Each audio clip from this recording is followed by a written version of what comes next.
Naskar academy YouTube চ্যানেলে আপনাদের প্রত্যেককেই স্বাগতম জানাই। এই বছর অর্থাৎ 2023 সালে নেতাজি সুভাষ ওপেন ইউনিভার্সিটির আন্ডারে যারা অ্যাডমিশান নিয়েছেন এবং নেবেন তাদের অনেকেই আমাদের সাথে যোগাযোগ করেছেন একাধিক প্রশ্ন নিয়ে, যেমন এনরোলমেন্ট সার্টিফিকেট কবে পাবো, এসএলএম স্লিপ কি সেটা হাতে কবে পাবো, বই কবে থেকে দেওয়া শুরু হবে, ক্লাস বা কবে থেকে স্টার্ট হবে, বই বাংলা ভার্সানে পাবো না ইংরাজি ভার্সানে পাবো, কোন ল্যাঙ্গুয়েজে পরীক্ষা দিতে হবে, কত মার্কের অ্যাসাইনমেন্ট হবে, কত মার্কের এক্সাম হবে, অ্যাসাইনমেন্ট এবং এক্সাম মিলিয়ে টোটাল কত পেলে পাস, লিখিত পরীক্ষায় কত মার্কের প্রশ্ন হয়। তো আপনারা প্রতিটি প্রশ্নের উত্তর পাবেন এই ভিডিওতে। তো আজকের এই ভিডিওতে আমি এই সকল বিষয় নিয়ে A to Z আলোচনা করব, ফলে শুরু থেকে শেষ পর্যন্ত দেখবেন। চ্যানেলে নতুন হলে যাবতীয় আপডেট পেতে ও নিজেকে আপডেট রাখতে চ্যানেলটি অবশ্যই সাবস্ক্রাইব করে রাখবেন। ভিডিওর শুরুতেই আপনাদের জানিয়ে রাখি, নেতাজি সুভাষ ওপেন ইউনিভার্সিটিতে যারা এখনও ভর্তি হবেন বলে মনে মনে ঠিক করে আছেন কিন্তু ভর্তি হননি, তারা অবশ্যই করে কিন্তু এখনই ভর্তি হয়ে যান, কারণ অ্যাডমিশন ফর্ম ফিল আপের লাস্ট ডেট আগামী পরশু অর্থাৎ 11/8/2023। ডকুমেন্ট ভেরিফিকেশনের লাস্ট ডেট 14/8/2023। অনলাইন ফিস সাবমিশনের লাস্ট ডেট 17/8/2023। এবারে ধাপে ধাপে আপনাদের প্রশ্নগুলির উত্তর দিই।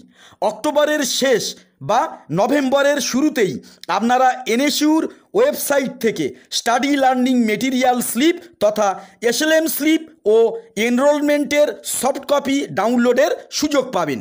এনরোলমেন্টের সফট কপির নিচের পার্টটাই এসএলএম স্লিপ।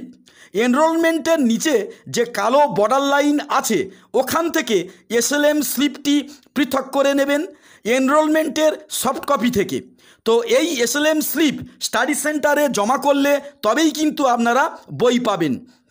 আপনারা নভেম্বর মাস থেকে ধরে রাখেন স্টাডি সেন্টার থেকে বই পেয়ে যাবেন। বাংলা সাবজেক্টের অনার্স বাদ দিলে বাকি অনার্সের বইগুলি বেশিরভাগটাই ইংরাজি ভার্সানে, তবে কিছু পেপারে আপনারা বাংলা ভার্সানে বই অবশ্যই পাবেন। বই ইংরাজি ভার্সানে হলেও আপনারা কিন্তু ইংরাজি অথবা বাংলা ভার্সানে যে কোনো একটি ল্যাঙ্গুয়েজেই আপনারা কিন্তু পরীক্ষা দিতে পারবেন। ইউজিদের বেশিরভাগ পেপারে 70 মার্কের পরীক্ষা হয়, তো এর মধ্যে 50 মার্কের লিখিত পরীক্ষা ও 20 মার্কের অ্যাসাইনমেন্ট। 70 মার্কের মধ্যে 30% অর্থাৎ 21 পেলে কিন্তু আপনি আপনার পাসকে সুনিশ্চিত করতে পারবেন। NSUতে সেমিস্টার এক্সাম হয় না, যদিও সেমিস্টার অনুযায়ী সিলেবাস দেওয়া হয়। Yuji first semester, Yuji second semester এই দুটো একত্রিত করে ইয়ারলি পরীক্ষা নেওয়া হয়, যার নাম দেওয়া হয়েছে ইউজি ফার্স্ট ইয়ার।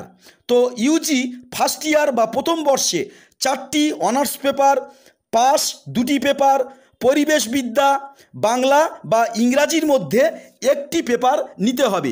অর্থাৎ ইউজি প্রথম বর্ষে 8টি পেপারের উপর আপনাদের এক্সাম দিতে হবে। আপনাদের একটু জানিয়ে রাখি, বিভিন্ন সাবজেক্টের পরীক্ষার প্রশ্নের নম্বর বিভাজন ভিন্ন ভিন্ন হয়। যেমন ইউজি ইতিহাস অনার্সে 50 মার্কের লিখিত পরীক্ষায় 10 মার্কের 2টি প্রশ্নের উত্তর দিতে হয়, 6 মার্কের 5টি প্রশ্নের উত্তর দিতে হয়, তাহলে এই টোটাল 50 মার্কের পরীক্ষা। তো ইউজি ছাত্রছাত্রীরা যারা ভর্তি হয়েছেন, ভর্তির সমস্ত ডকুমেন্ট ও অন্যান্য ডকুমেন্টগুলি অত্যন্ত যত্ন সহকারে সুরক্ষিত রাখবেন।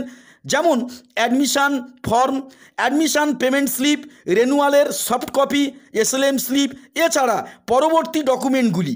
কোনো কারণে এই সকল ডকুমেন্টগুলি হারিয়ে গেলে তাহলে কিন্তু আপনার অনেক বিপদ ঘনীভূত হতে পারে।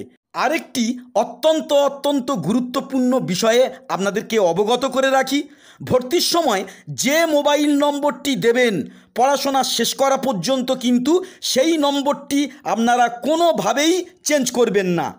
NSU বহু গুরুত্বপূর্ণ তথ্য ওই নম্বরে কিন্তু আপনাদের সরবরাহ করবে। এছাড়া অ্যাসাইনমেন্টের পরীক্ষার সময় ওই নম্বর দিয়ে লগ ইন করতে হবে, আবার ওই নম্বরেই কিন্তু অ্যাসাইনমেন্ট পরীক্ষার সময় পাসওয়ার্ড আসবে, ফলে ওই নম্বর যদি কোনোভাবে রিজেক্ট করেন তাহলে কিন্তু মহা বিপদে পড়ে যাবেন। পরিশেষে বলি, আমি এই ভিডিওতে ছাত্রছাত্রীদের যে সকল প্রশ্নের উত্তর দিলাম, এর বাইরেও যদি আপনাদের কোনো প্রশ্ন থেকে থাকে, যেমন বিভিন্ন সাবজেক্টের সিলেবাস ও অন্যান্য কিছু, তাহলে অবশ্যই করে আপনারা কমেন্ট করে জানাবেন। পরবর্তী ভিডিওতে সেই আপডেটগুলি আমি দিয়ে দেব।